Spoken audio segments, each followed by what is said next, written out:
नमस्कार, जोहार, झारखंड देख रहे हैं आप और मैं हूं आपके साथ सोनाली सिंह। बुलेटिन की शुरुआत इस वक्त की बड़ी खबर के साथ। एनआईए की टीम ने एक बड़ा खुलासा किया है। झारखंड में नक्सलियों को हथियार सप्लाई पर एनआईए की ओर से एक बड़ा खुलासा किया गया है। बिहार से हथियार और गोला बारूद की सप्लाई होती थी। एनआईए की टीम की ओर से ये जानकारी दी गई है। जहानाबाद का रहने वाला परशुराम सिंह ये हथियार की सप्लाई करता था और दानापुर के अपने गैराज से हथियार की सप्लाई की जाती थी परशुराम की ओर से। माओवादी कमांडर अरविंद जी से परशुराम का कांटेक्ट और कनेक्शन भी था। मार्च महीने में एनआईए ने परशुराम को गिरफ्तार भी किया था। तो एक बड़ी जानकारी एनआईए की टीम की ओर से कि झारखंड में नक्सलियों को हथियार की सप्लाई बिहार से होती थी और परशुराम नामक एक व्यक्ति का यहां पर मुख्य रूप से नाम सामने आ रहा है, जिसकी मार्च महीने में पुलिस ने गिरफ्तारी भी की थी और दानापुर के एक गैराज से वो नक्सलियों को हथियार की सप्लाई करता था। माओवादी कमांडर अरविंद जी से परशुराम का कनेक्शन भी था। ये भी जानकारी इस वक्त निकलकर सामने आ रही है और मार्च महीने में एनआईए ने परशुराम को गिरफ्तार भी किया था। और रांची से हमारे सहयोगी ओम प्रकाश फोन लाइन पर जुड़ गए। ओम प्रकाश, देखिए एनआईए की टीम की ओर से एक बड़ा खुलासा किया गया है कि झारखंड में नक्सलियों को जो भी हथियार सप्लाई होती है वो बिहार से की जाती थी और जो मुख्य आरोपी है इसमें परशुराम, वो मार्च महीने में ही गिरफ्तार किया जा चुका है। लेकिन इसके अलावा और भी क्या गिरफ्तारियां हो सकती हैं, क्योंकि इसके पीछे एक बड़ा नेक्सस काम करता होगा। जी, जाहिर तौर पर जिस तरह से नक्सलियों के द्वारा लगातार जिस तरह से अगर कहा जाए तो उन्होंने बंदूक की नोक पर अपनी सल्तनत को कायम रखा था, तो उसके खिलाफ एक बड़ी जो अचीवमेंट है वो एनआईए को मिली है। इसमें 5 आरोपियों के खिलाफ जो एनआईए के द्वारा जो है वो चार्जशीट दायर किया गया है पटना कोर्ट में, जिसमें जाहिर तौर पर कहा जाए तो परशुराम सिंह उर्फ नंदलाल, प्रेम सिंह, संजय सिंह, प्रेम राज और राकेश कुमार और मोहम्मद बदरुद्दीन शामिल है। तो कहा जाए तो और जो कई क्लू भी मिले हैं जिसमें साफ तौर से सामने आया है कि परशुराम जो था वो अपना दानापुर स्थित गैराज से ही ये पूरी तरह से हथियारों की सप्लाई जो है वो नक्सली के टॉप मोस्ट जो उस वक्त के तत्कालीन अरविंद जी थे उनके माध्यम से किया करता था, जिसमें रॉकेट लॉन्चर सहित तमाम हथियार जो थे वो नक्सलियों को सप्लाई किया जा रहा था। तो हाईटेक हथियारों का जखीरा जो बिहार के रास्ते होकर झारखंड पहुंच रहा था और झारखंड में लगातार जो खूनी खेल खेला जा रहा था उसमें कहीं ना कहीं बिहार का नाम सामने आया है, जो अपने आप में एक बड़ा खुलासा है। और देखना होगा कि इसमें आने वाले दिनों में एनआईए के और क्या कुछ सुराग मिलते हैं, क्योंकि पटना में जो ये हथियार सप्लाई हो रहे थे वो कहां से आ रहे थे ये भी अहम जानकारियां होंगी। तो आने वाले दिनों में एनआईए को हो सकता है कि इसमें कुछ और बड़े खुलासे हों और कई नाम जो है वो सामने आए। जी बिल्कुल, चलिए ओम प्रकाश, बहुत बहुत धन्यवाद तमाम जानकारियों के लिए। और देखिए, कड़े कानून और रोक के बावजूद भी झारखंड में धर्म परिवर्तन लगातार जारी है। गुमला में कसीरा पंचायत के गढ़टोली गांव में धर्म नहीं बदलने पर ग्रामीणों को गांव से भगाने की धमकी दी जा रही है। इतना ही नहीं, लोगों पर गौमांस खाने का दबाव भी यहां पर बनाया जा रहा है। साथ ही बच्चों को भी स्कूल से निकाल दिया गया है। हैरानी की बात यह है कि इस पूरे मामले की जानकारी के बाद भी प्रशासन लापरवाह बना हुआ है।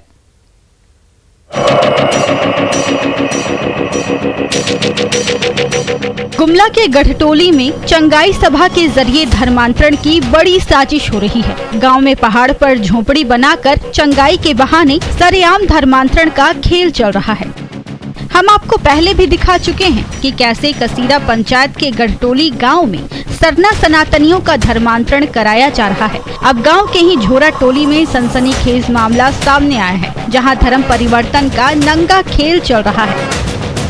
आदिवासियों को धर्म परिवर्तन नहीं करने पर गांव से भगाने की धमकी दी जा रही है। यहां तक कि बच्चों को स्कूल से निकाल बाहर कर दिया गया है और तो और जबरदस्ती गौमांस खाने के लिए दबाव बनाया जा रहा है। अभी हम मौजूद हैं गढ़टोली में और गढ़टोली के ग्रामीणों से खुद जानना चाहेंगे कि किस प्रकार इन लोगों को प्रलोभन दिया जाता है, क्या दबाव बनाया जा रहा है कि ये धर्म परिवर्तन करें, बताइए। हम लोग को इधर नहीं मानने से गांव से हटा देंगे बोलता है और आप लोग को जुड़ना पड़ेगा कहता है। ये धर्म नहीं मानेगी तो तुम्हारा जमीन जगह सबको छीन लेंगे बोलता है। छीन लिया है और मेरा घर द्वार सबको धंसा दिया है। क्या बोलता है? धर्म में जुड़ो नहीं तो हटाएंगे बोलता है। मेरा बच्चा स्कूल में पढ़ता है, उस सबको अभी निकाल दिया है। धर्म में नहीं जुड़ेगा तो स्कूल से हम पढ़ने नहीं देंगे कह के। मेरा आदमी भी वहाँ काम करता है, उसको भी निकाल दिया है कि काम करने नहीं देंगे, धर्म में नहीं जुड़ेगा तो ऐसा बोल के कहता है। और गौ का मांस खिलाने चाहता है तो हम कैसे मांस खाएंगे उसका? ये तो हम मर जाएंगे लेकिन नहीं खाएंगे, हम लोग हिंदू हैं। हम लोग कभी अभी ऐसा ही बोलती है कि ये धर्म में जुड़ो, धर्म में जुड़ो। तो कैसे हम धर्म में जुड़ेंगे? हम तो हिंदू है, नहीं जुड़ेंगे हम धर्म में।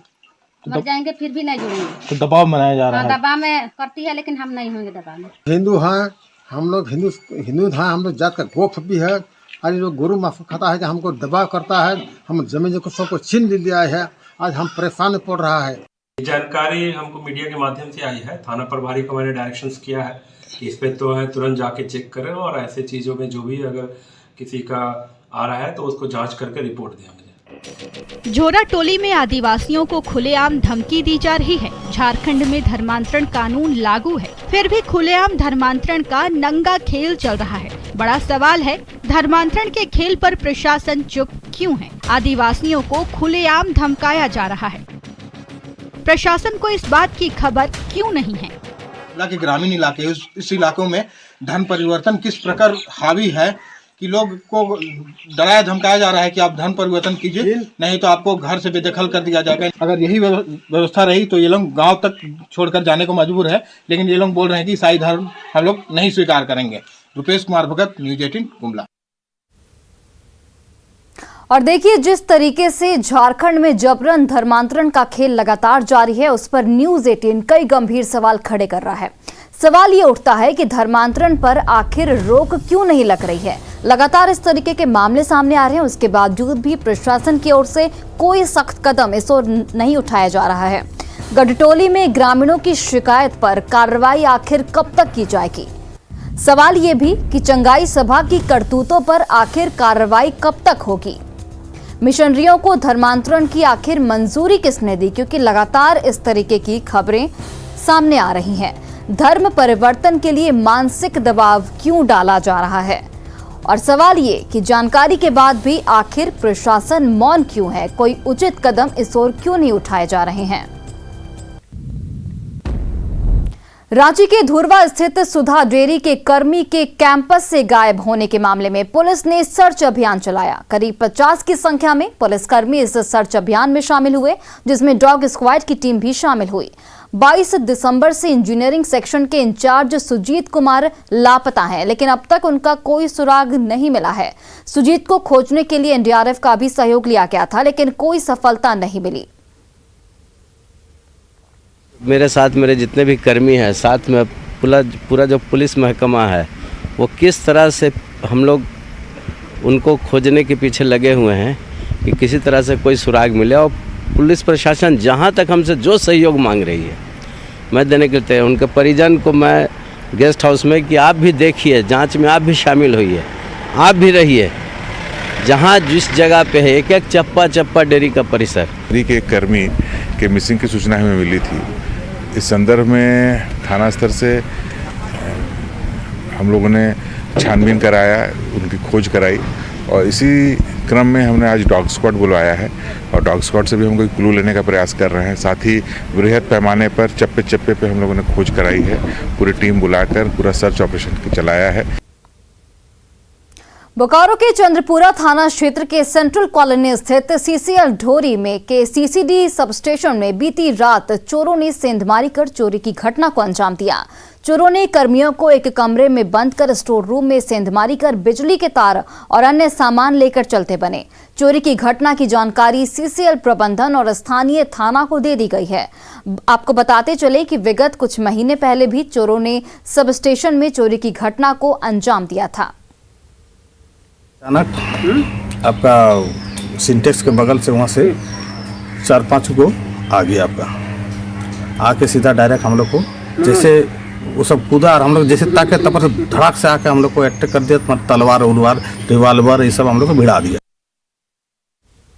और अब खबर बोकारो से, जहां के चार्ल्स कस्तूरबा गांधी आवासीय विद्यालय के छात्राओं का खाना बनाने का वीडियो वायरल होने के बाद वार्डन पर कार्रवाई की गई। डीसी कुलदीप चौधरी ने डीईओ को इस मामले की जांच कर कार्रवाई करने का निर्देश दिया था और इसी के बाद डीईओ ने मामले की जांच की और वार्डन निभा कुमारी की प्रशासनिक शक्तियों को कुछ दिनों के लिए खत्म कर दिया गया। इस वायरल वीडियो में साफ तौर पर देखा जा सकता है कि छात्राओं से रोटी बनवाई जा रही है और यही नहीं, बताया यह भी जा रहा है कि कस्तूरबा में पढ़ने वाली छात्राएं बाथरूम सफाई से लेकर सभी कार्य खुद करती हैं, जबकि सरकार के द्वारा इसके लिए राशि भी दी जाती है, लेकिन इसके बावजूद भी जो वहां की वार्डन है वो छात्राओं से ये सारे काम करवाती हैं। चास प्रखंड के कस्तूरबा आवासीय विद्यालय में छात्राएं खुद खाना बनाकर खाती हैं। इसका खुलासा तब हुआ जब एक वायरल वीडियो सामने आया है। इस मामले में उपायुक्त कुलदीप चौधरी ने जांच कमेटी गठित कर यहां की वार्डन निभा कुमारी पर कार्रवाई करते हुए उनका सारा शक्ति जब्त कर लिया है। हम कह सकते हैं कि जिस प्रकार से छात्राएं यहां रहकर पढ़ाई करने का काम करती हैं, ऐसे में उनसे खाना बनवाकर कहीं न कहीं ज्यादती की जा रही थी। अब इस मामले में देखना यह है कि यह सिर्फ खाना पूर्ति कार्रवाई है या फिर आगे भी बड़ी कार्रवाई की जाएगी। मृत्युंजय कुमार, न्यूज़ 18 बोकारो। रांची के नामकुम में दो बहनों की संदिग्ध मौत का मामला उलझता जा रहा है। अब तक मौत की वजहों का पता नहीं चल पाया है। कल उनके पिता ने नामकुम थाने में अस्वाभाविक मौत का मामला यानी कि यूडी केस दर्ज करवाया। दोनों की मौत किस वजह से हुई, इसकी पड़ताल के लिए फॉरेंसिक टीम के साथ ही टेक्निकल सेल भी जांच में जुटी है। वहीं शीतल के मंगेतर मनिंद्र सिंह को पूछताछ के लिए बुलाया गया था, लेकिन वो नहीं पहुंचे, जिसके बाद पुलिस ने उन्हें एक बार फिर से बुलाया है। इधर सूत्रों से मिल रही जानकारी के अनुसार दोनों बहनों की मौत दम घुटने से हुई है। साथ ही उनके शरीर में कार्बन मोनोऑक्साइड भी पाया गया है। ऐसे में उनका बेसरा फॉरेंसिक जांच के लिए भेजा गया है। और इस पूरे मामले में कई गंभीर सवाल भी उठ रहे हैं और न्यूज़ 18 लगातार सवाल खड़े कर रहा है कि दोनों सगी बहनों की मौत की आखिर असली वजह क्या है। सवाल ये भी कि मुंह से निकलने वाले काले द्रव्य का आखिर राज क्या है। बर्थडे पार्टी के बाद दोनों की तबीयत क्यों बिगड़ी, बर्थडे पार्टी में ऐसा क्या हुआ। और सवाल ये भी कि शरीर में कार्बन मोनोऑक्साइड कैसे पाया गया, कार्बन मोनोऑक्साइड की मात्रा शरीर में कैसे मिली। कमरे में अंगीठी नहीं थी तो आखिर जहरीली गैस कैसे निकली, क्योंकि ये जानकारी निकलकर सामने आ रही है कि दोनों की मौत दम घुटने की वजह से हुई है। फॉरेंसिक और टेक्निकल टीम के हाथ अब तक खाली क्यों है, ये गंभीर सवाल और न्यूज़ 18 लगातार इस पूरे मामले में सवाल खड़े कर रहा है।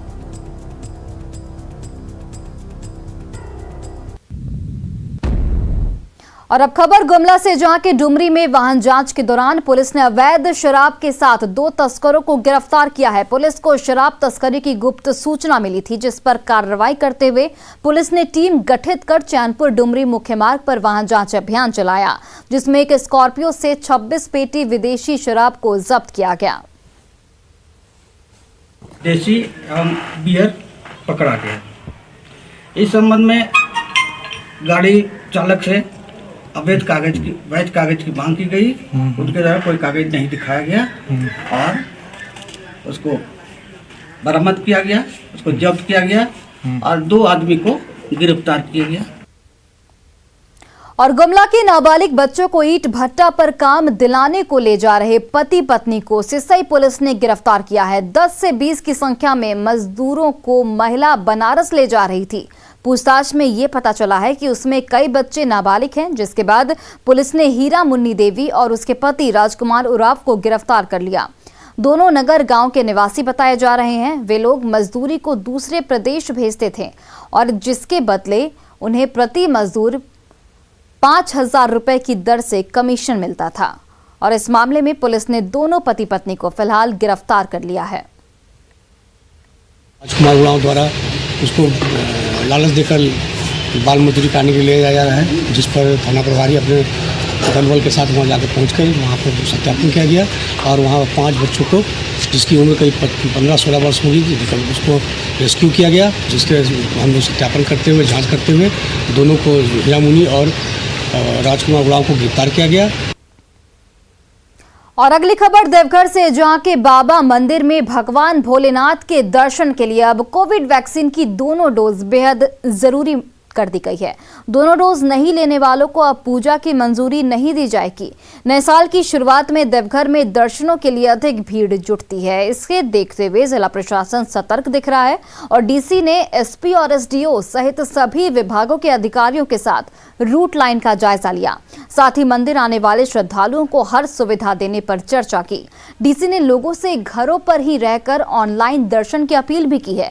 साथ ही 1 जनवरी से शीघ्र दर्शन की भी व्यवस्था किए जाने की जानकारी यहां पर दी गई है।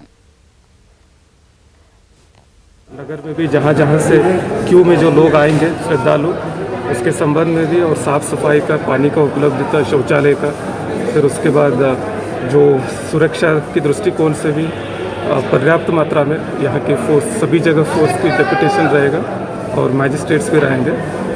लेकिन सभी श्रद्धालुओं से मैं ये अनुरोध करना चाहता हूँ, ओमिक्रॉन खतरे को देखते हुए अगर घर से ही अपना जो भी धार्मिक क्रियाएं वो करें। हम लोग सारा प्रयास कर रहे हैं, हमें बाह्य बल भी मिले हैं, बाह्य पदाधिकारी भी मिले हैं। उसी के लिए सर के साथ हम लोग देखने आए थे डिप्लॉयमेंट पॉइंट्स, कहाँ पे इनग्रेस पॉइंट्स है, कहाँ पे हम लोग बल को बढ़ा सकते हैं, कहाँ पे लॉजिस्टिक बढ़ाई जा सकती है, सुरक्षित हो। कितने फोर्स के सर डिप्लॉयमेंट की गई है? फोर्सेस 1000 से अधिक। और देखिए, भारत रत्न अटल बिहारी वाजपेयी की जयंती के मौके पर बीजेपी झारखंड में सुशासन दिवस मना रही है। इसके तहत सभी जिलों में गोष्ठी का आयोजन किया जा रहा है। रांची में बीजेपी युवा मोर्चा की ओर से गोष्ठी का आयोजन किया गया, जिसमें बीजेपी के तमाम वरिष्ठ नेता और युवा मोर्चा के सदस्य शामिल हुए। इस दौरान अटल जी को प्रदेश बीजेपी अध्यक्ष दीपक प्रकाश ने श्रद्धांजलि दी। साथ ही झारखंड के लिए अटल जी के योगदान को याद किया गया। के लिए विशेष रूप से अटल जी ज्यादा हम सब लोग उनको याद करते हैं, स्मरण करते हैं, क्योंकि अलग राज्य देने का काम अटल जी ने किया। यहाँ के आदिवासी समाज के हित के लिए अलग मंत्रालय बनाने का काम किया और देश में जब कारगिल का युद्ध हुआ तो महासेनापति की तरह वो लड़ने का काम किया और पाकिस्तान को औकात बताने का काम किया। चाहे विकास के बारे में हो, देश के मान सम्मान और स्वाभिमान बढ़ाने का, हर क्षण और पल उनके किए हुए कामों को हम सब लोग प्रेरणा लेते हैं। आज भी हम सब लोग बैठ करके उनके बताए हुए रास्ते पर चलने का संकल्प लेंगे।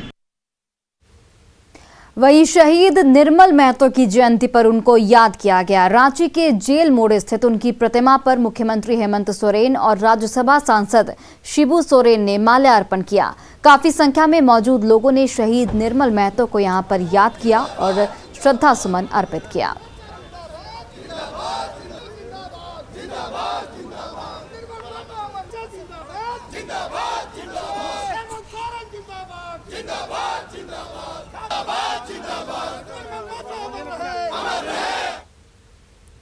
और देखिए, रांची में क्रिसमस की धूम दिख रही है। राजधानी के प्रसिद्ध सेंट मैरी और जीएल चर्च में लोग काफी संख्या में यहां पर जुट रहे हैं। साथ ही यहां जश्न का भी माहौल साफ तौर पर दिख रहा है। कोरोना की वजह से करीब 2 साल बाद पाबंदियां हटी हैं और जिसके बाद लोग काफी खुश दिख रहे हैं और काफी खुशी में यहां पर क्रिसमस का त्योहार मनाया जा रहा है।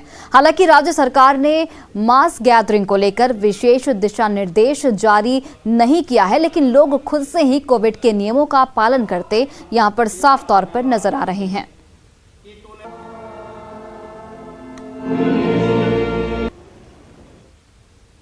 और अब खबर देवघर से, जहां के रजत मुखर्जी क्रिसमस पर भाईचारे और शांति का संदेश डाक टिकट के माध्यम से दे रहे हैं। उनके पास 50,000 से अधिक डाक टिकट का संग्रह है। साथ ही प्रभु यीशु की जीवनी को देखते हुए 200 से अधिक डाक टिकट भी उनके पास मौजूद है। रजत मुखर्जी का यहाँ पर कहना है कि मानवता सबसे बड़ा धर्म है और उन सभी धर्मों का सम्मान करना चाहिए जो लोगों को भाईचारे और शांति का पाठ पढ़ाते हैं। रजत मुखर्जी को पशु पक्षियों से भी खास लगाव है और यही वजह है कि उनके संग्रहालय में इसकी भी अच्छी खासी संख्या मौजूद है।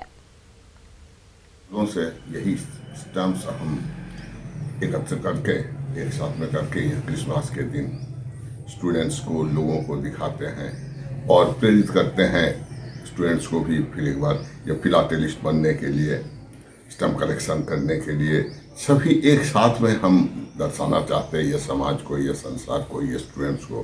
क्योंकि हम भी एक टीचर हैं तो ये मेरे लिए कर्तव्य था। और इस वक्त की बड़ी खबर बिहार के समस्तीपुर से, जहां ताजपुर के मोहम्मद अब्दुल्ला ने सनातन धर्म को अपना लिया है। तो समस्तीपुर से ये बड़ी खबर आपको बता रहे हैं, जहां पर भैरोखरा गांव में घर वापसी कार्यक्रम में हिंदू धर्म को अपनाया गया। मोहम्मद अब्दुल्ला के द्वारा धर्म परिवर्तन के बाद मोहम्मद अब्दुल्ला का नाम उमेश रखा गया है। ये जानकारी निकलकर सामने आ रही है कि पंचायत के फैसले से आहत होकर उन्होंने हिंदू धर्म को अपनाया। तो समस्तीपुर से ये बड़ी खबर आपको बता रहे हैं, जहां पर मुस्लिम समुदाय के एक व्यक्ति ने, मोहम्मद अब्दुल्ला ने सनातन धर्म को अपनाया। ताजपुर का ये व्यक्ति रहने वाला है। भैरोखरा गांव में घर वापसी कार्यक्रम में हिंदू धर्म को इनके द्वारा अपनाया गया। धर्म परिवर्तन के बाद मोहम्मद अब्दुल्ला का नाम उमेश रखा गया और पंचायत के फैसले से आहत होकर इन्होंने सनातन धर्म को अपनाया है।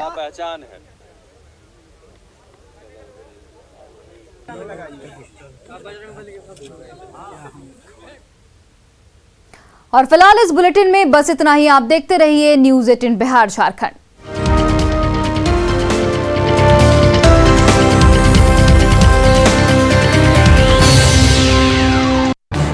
इस न्यूज हेडलाइंस के प्रायोजक